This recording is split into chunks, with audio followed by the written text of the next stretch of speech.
All right. I'm Michael, And I'm Skylar. and this is Crit Couch. And we were talking about.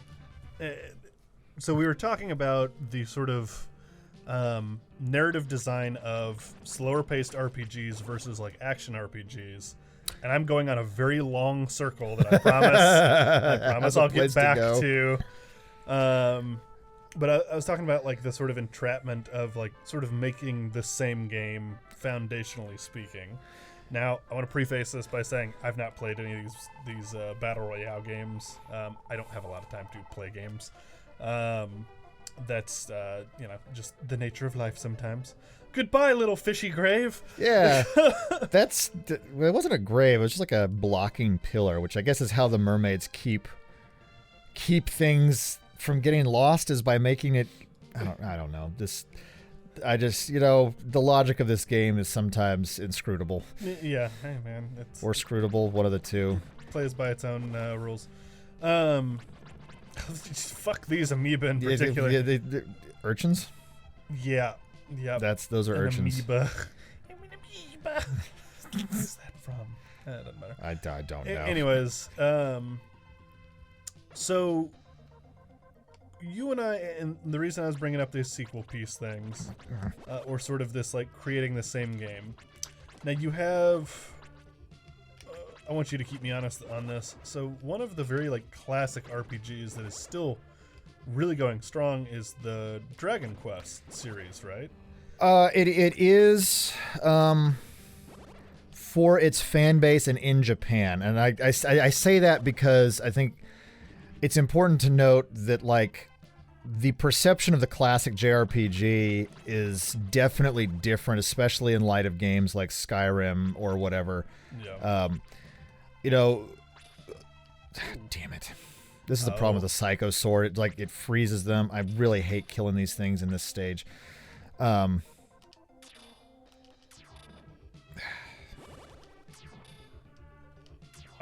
Okay, you know what?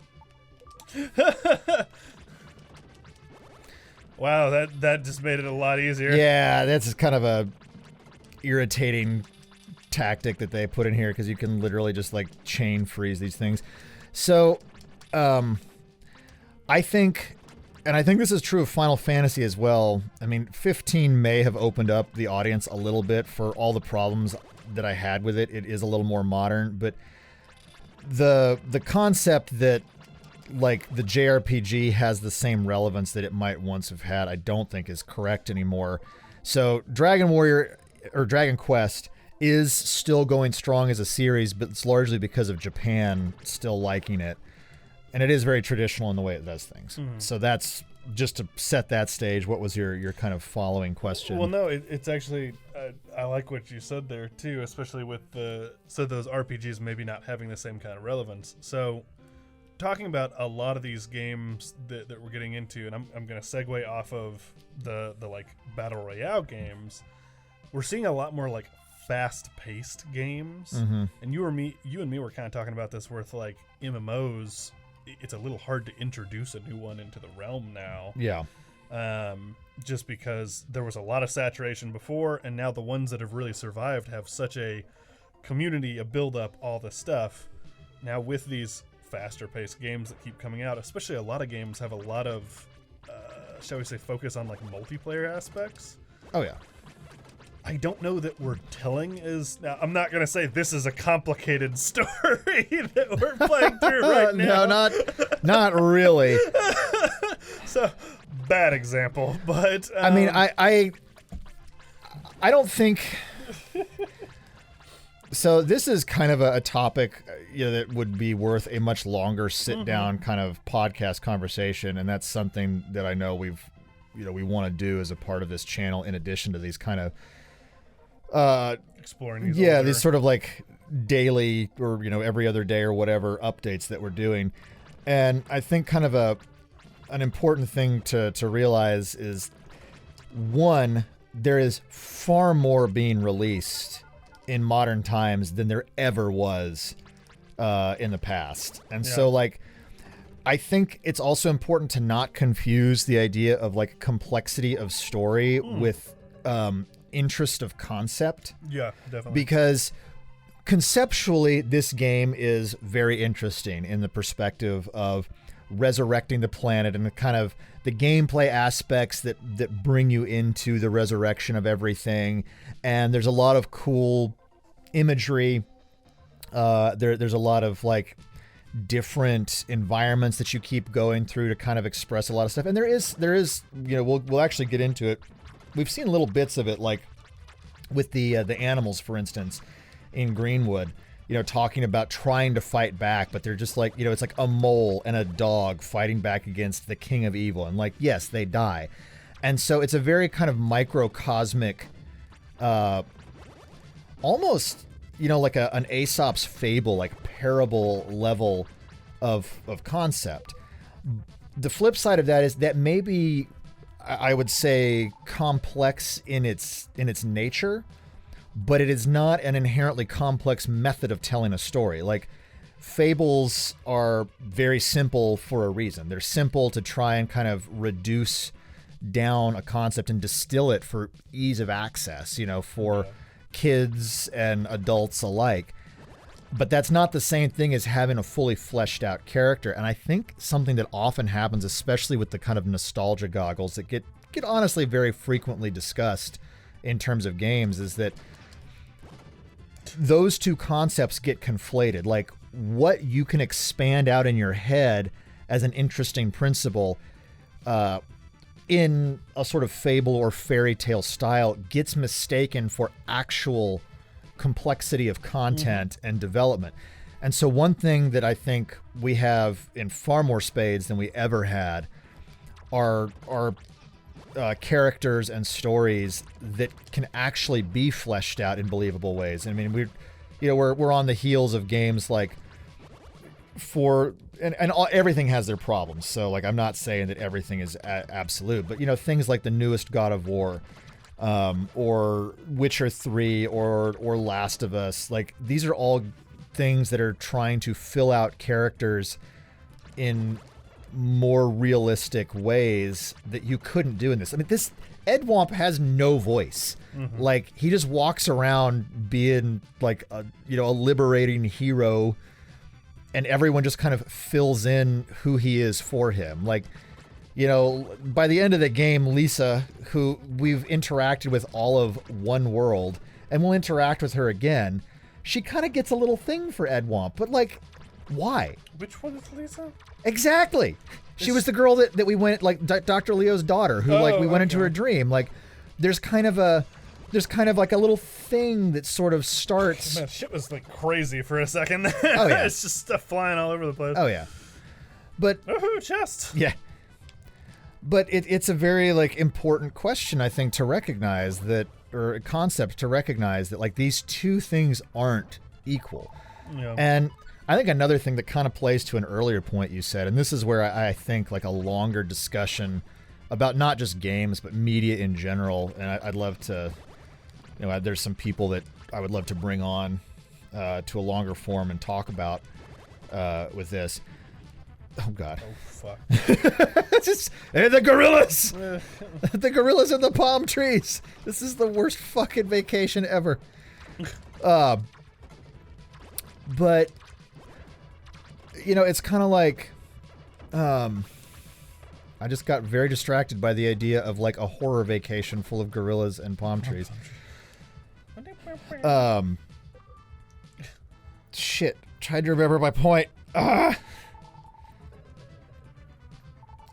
Longer conversation about, like, retellings and stuff, because that's kind of where this started coming from, is the idea that, like, we've been copying ourselves. Sort of a quality versus quantity. Well, and this is a unique thing, and we actually talked about this a little bit last night when we were talking about art, and actually it was part of the conversation that brought up the Roman statue issue a few episodes ago, because this was also part of our bar conversation last night, because that's what we talk about when getting drunk, is Roman art, I guess. Last night. But the idea of, like, recorded media has kind of fundamentally changed our perspective on what the right thing is, or what our general approach is. And it's not just recorded media now, it's the wide access. Like, so even after recorded media happens, you still have very filtered sets of recorded media, you know, like movie companies only release so many movies a year, you know, novels release at a slower pace, but with the internet and things like Steam, you get just tons and tons of content all at once. I mean, even this show is going to be kind of subject to that because there's lots of video game shows out there. And I guarantee you that there are people that have talked about similar concepts to this, maybe in slightly different ways and maybe, you know, maybe not playing Ed Womp, but playing like the dumb, speechless angel. But we have this kind of like misleading thought that there's not repetition. And the reality is, like, there is in everything, and there always has been. It's just it traveled from place to place. It was word of mouth. You know, it wasn't. Just locked her in that room, did you? She was there when she got sealed away, so someone else was the dick before I was. You know, I'm not taking any responsibility for that. But you know, this idea that like we can always create something new and unique is stupid. And the more widespread information, not that we shouldn't try, but the uniqueness comes in the method of execution, not in the principle. Well, I was gonna say, what is it? Most like big breakthroughs have happened by accident, effectively. Like, you don't set out to innovate something. Oh yeah, you do it because, you know. What's this? We have another little sky friend. He'll protect me from the magma. Please try and protect all creatures. Let's work together. I now have a fish. Well, alrighty. He's gonna protect me from the magma. Like, I like to think that I just walk in, like, holding this fish up to the sky as magma comes raining down. There's like a mole riding on your shoulder and an old man circling you constantly. There's this breathless fish who, like, doesn't know how to survive. He's like, oh yeah, it's totally cool. Magma, what's that? Like, why isn't this underwater? I've made a mistake. No, and I think you made me think about something that I think I've said before, which is, especially when it comes to, we'll say, like, certain games and stuff, length does not necessarily equate to enjoyment. Oh yeah. You know, like, you can really sit down and knock, what is it, like, Shadow of the Colossus out in probably about 6 or 7 hours if you really just go at it. And that can be such a fulfilling game, whereas if you really want to play through Skyrim, buckle the fuck up unless you're a speedrunner, I guess, because it's gonna be a minute. Well, and I know this experience is not true for everybody, obviously. I mean, Skyrim is hugely popular, as are Fallout. Still is. Yeah. But for me, one of the things that's, you know, happened as I've gotten older and sort of changed my relationship with games. And it's not just an issue of, like, feeling like my time is respected or anything, because I do see that argument, you know, which is like, the game respecting your time, which is the amount of whatever experience you get out of it for amount of time put in. Slow RPGs used to have a lot of grinding in them. Oh yeah, well, and I mean, that was, you know, back when, again, that whole principle of, like, only a few games released a year, like, more time equated to better game, even though realistically 70% of that time was spent in random battles. Like, there's an old Sega game called Sword of Vermilion, and it actually advertised itself as, like, taking 300 hours, which, one, it didn't. But